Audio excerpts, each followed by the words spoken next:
Dalawin na muna natin si Attorney Recto. Mga bisat. May nakita kong kahapon to eh. Kapag patuloy ang papatay kay Diggs daw, ano daw? Ito, tapos yung pamilya mo, pinagbantaan na sila. Really? Na ako naman, sangla si Harry Roque? Oo, mga kabsat. Kibuloy, mental health, edition kahit kulong. Grabe naman itong mga topic ni Sir. Pan, dihadong-dihada na sila. O sige nga, tingnan nga natin to. Kibuloy tayo, mabsat. Punta muna tayo kay... Did nobody see my poppycock post? Okay, here we go.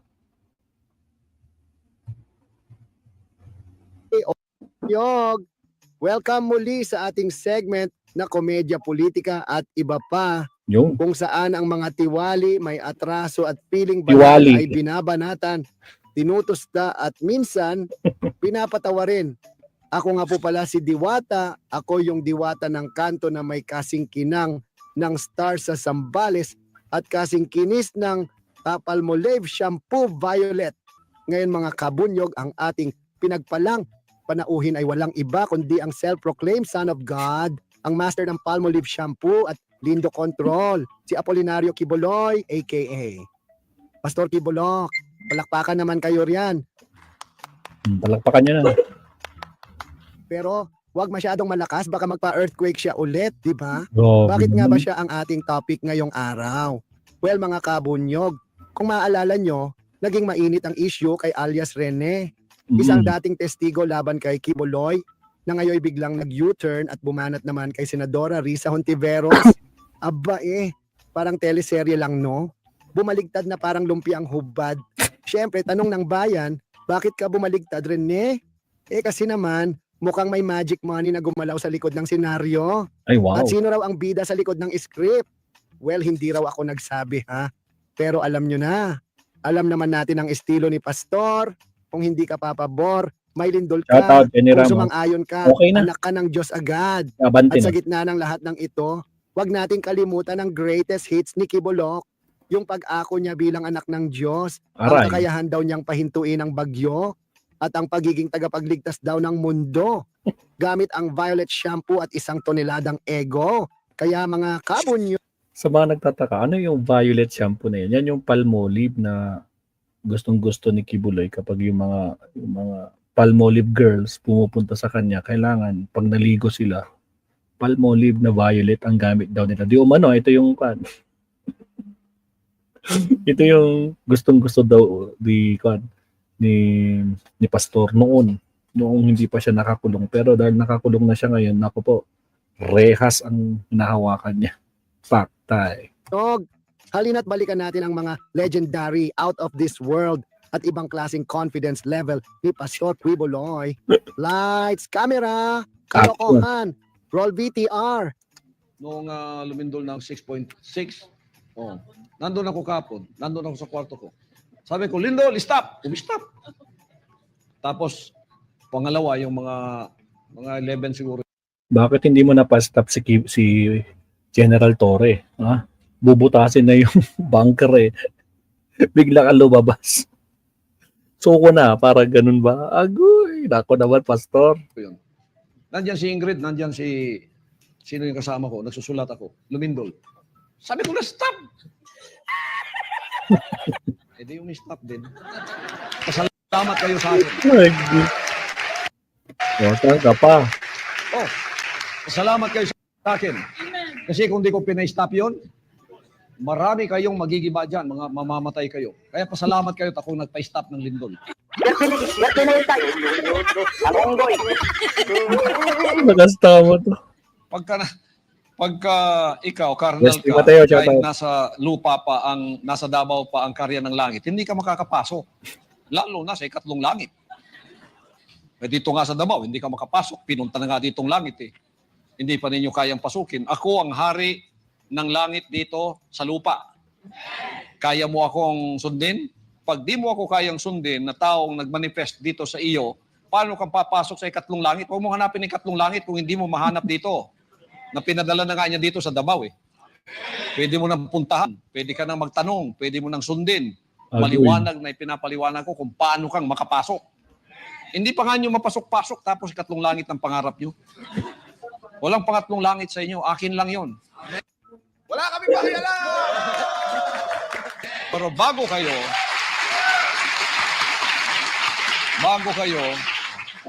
kayo makapunta doon, daan muna kayo sa akin dito sa Davao.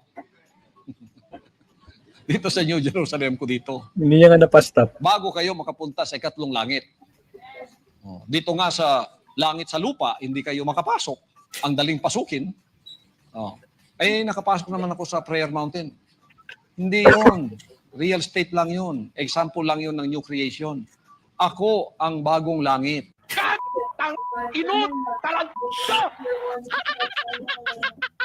Tatay ninyo si Lucifer. Tinalo ko dito. Hindi nyo natalo siya. Tatay ninyo siya. Tingnan ninyo. Hawak-hawak niya, mga liig ninyo. Tapos debate. Tapos sabihin mo, tingnan mo yung assessment mo. Takot ako makipag-debate. Hindi nga ako natakot kay Lucifer. Sa inyo pa? Pwede na. Pero bakit hindi ko kayo didibatihin? Bakit ko kayo didibatihin? Ako na nga yung katotohanan. Ako ang daan at ang buhay. Pag di kayo dumaan sa akin, hindi kayo pupunta sa langit. Anong didibati ko sa inyo? Ha? Paano niyo ako didibatihin yan? I am the way. Pag hindi kayo dumaan sa akin, hindi kayo pupunta ng langit. Kahit ano pang gawin ninyong pagtatampisaw dyan. Paano ko kayo didibatihin? Andy Garos, shoutout. May katangan, shoutout. Ako may-ari ng sanlibutan ngayon. Wala kami pakialam!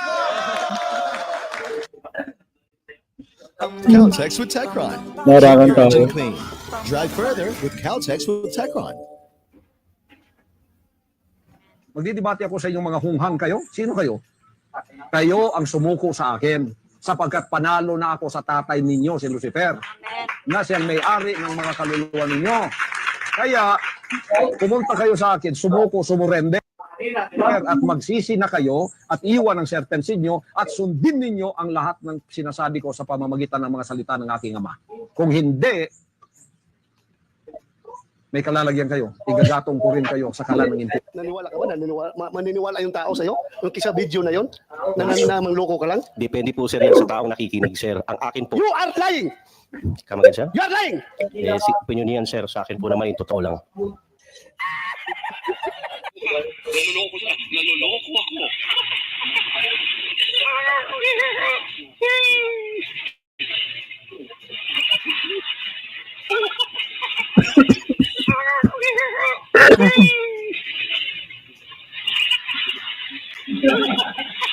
Grabe mga kabunyog. Akala natin si Kibuloy na ang ultimate sa kabaliwan, anak ng Diyos daw. Humihinto ng lindol. At ngayon, kulong na. Pero teka lang, may challenger. Batoy, bato. Literal na tinunaw ang utak ng bato. Wala propeta. Naging problema. Ito na ang labanan. Kibuloy versus Totoy Bato. Baliwan edition. Sino ang dapat i-prioritize sa Mandaluyong? Kayo na humusga. Titigil gumamit. Gumagamit ako araw-araw. Pag-gising ko hanggang matulog ako, kahit tumatay ako, gumagamit ako. Sinabi mo hindi ka daw pwedeng huliin dahil anong dahilan? Bakit? Because under the law, under the law of God sa Bible, you cannot touch me. I am God, I am Jesus Christ. You're the son of God? Yes, no, I am God in flesh. Paano mo nasabi sir? Ha? Paano mo nasabi na you're a God? I am untouchable. Ano sir naman sasabi? Pinasasa na kayo ngayon. This is illegal. Kasi You have nothing against me. You cannot touch me. I am Jesus Christ. Lahat kayo, lahat ng kaluluwa nyo akin. anong religion mo sir? Wala akong religion. God lang, God. Lakas tama, mga Aba mga kabunyog, mukhang may bagong aplikante para sa trono ng kabaliwan. May bagong hari ng kulto na papalit kay Kibuloy. Si Totoy Bato ba to? Abay, Totoy Bato. resume at audition na yata. Ready na maging bagong son of what? Kung sa bagay, nasa kulungan na si Kibuloy at si Pwede nyo Digong. napalitan. May sariling VIP suite na rin daw sa ICC Dream Edition. Di sino na lang ang mamamahala sa kulto ng mga uhaw sa kapangyarihan at Palmolive Violet Shampoo. Mga kabunyog, mukhang bakante na ang posisyon. At eto na, may bagong reyna ay pinuno. Kaya bantayan ninyo. Baka sa susunod na kabanata, may bagong propeta na naman. Pero sa loob ng kulungan, anyway, mga kabunyog, napanood natin ang greatest hits ni Apollo. Hulihin nyo ako kung kaya nyo. Kibuloy, ang self-proclaimed Son of God, pero ngayon tinatawag na lang na inmate count thousand. Amen. O mga kabunyog, hindi sa langit, hindi sa ICC, kundi sa kulungan ng Pilipinas. Ngayon, nagme-meditate ang lolo mo. Nagpapahinto daw ng lindol. Aba, ngayon siya ang pinahinto ng korte. Mabuti na lang natapos na ang matagal na pananakot at pambobola niya sa mga tagasunod na halos ibigay na ang ATM, kaluluwa at shampoo sa kanya. Marami na siyang nabiktima, kababaihan, kabataan, at mga loyalistang parang nakahipnosis. Pero hindi talaga nagpapahuli si Kibo sa drama. Aba, kahit nakakulong na, may pasabog pa rin. Yung testigo na dati ay laban sa kanya, biglang bumaliktad kay Senior Risa Hontiveros, at ngayon, tila pinapabango pa ang pangalan ng dating holy man turned cellmate. Pero teka, akala ba niya makakalusot pa siya sa karma? Kahit mga anghel siguro sa langit na pa-facepalm na sa ginagawa niya. At yan mga kabunyog, ang ating panauhin ngayong gabi. Si Kibuloy, aka the man who would be God, pero ngayon, the man who got cuffed. Ang huling kasabihan natin ngayong gabi, kahit makapigil ka raw ng lindol, hindi mo mapipigil ang batas. Hanggang sa muli, sa komedyang politika at iba pa, ako po si Diwata, ang reyna ng rebond at banat, at magpapa-hot oil lang muna habang si Kibo ay nagpapalipas ng oras sa likod ng rehas. Mabuhay kayo mga kabunyog. Peace! Bunyog, halikan na.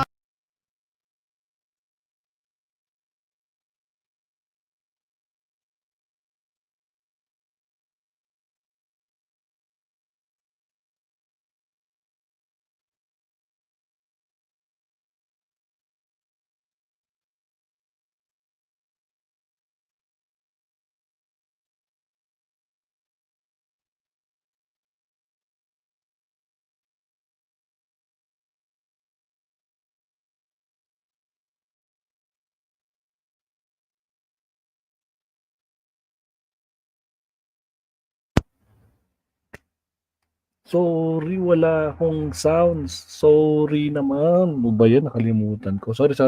So, binabanggit ko kanina guys, no?